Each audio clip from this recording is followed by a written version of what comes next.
மத்திய அரசோட திட்டத்துக்கு ஸ்டிக்கர் ஒட்டுறது, பேரை மாத்தி மாத்தி கடைசியில் உலக நாயகன் பேரையும் மிரட்டி மாத்த வச்சுட்டாங்க.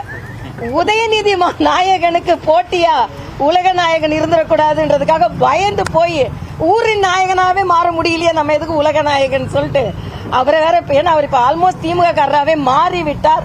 கமல்ஹாசன் குறித்து பாஜக மூத்த தலைவர் தமிழிசை சவுந்தரராஜன் தெரிவித்த இக்கருத்துக்கு மக்கள் நீதி மய்யம் கடும் கண்டனம் தெரிவித்துள்ளது.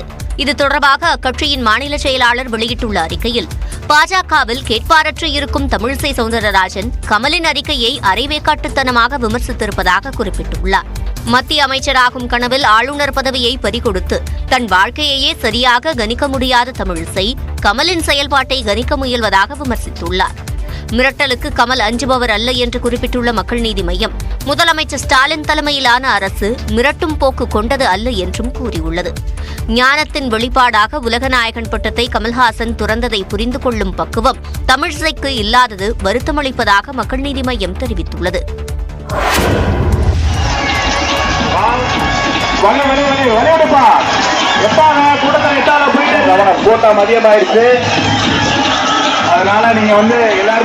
ஊர்கூடி தேரெழுத்தால் கோடி நன்மை என்ற நம்பிக்கைக்கு ஏற்ப திருமங்கலம் அருகே நடந்த பிரம்மாண்ட சப்பர திருவிழா காட்சிகளை இவை.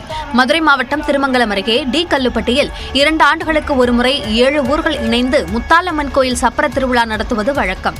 பல நூறு ஆண்டுகளுக்கு பெண் ஒருவருடன் வந்த 6 பெண் குழந்தைகளால் டி கல்லுப்பட்டி மற்றும் சுற்றுவட்டாரத்தில் பசிப்பட்டினி நீங்கியதாக நம்பப்படுகிறது. இதனால் அந்த பெண் மற்றும் அவரின் 6 பெண் குழந்தைகளையும் தெய்வமாக கருதி அப்பகுதி மக்கள் வழிபட்டு வருகின்றனர். அதன் ஒரு பகுதியாக 7 கிராமங்களில் இருந்து சுமார் 40 அடி உயரமுள்ள சப்பரங்களில் 7 தெய்வங்களை வைத்து தலைச்சுமையாக தூக்கிச் சென்று திருவிழா நடத்தினர்.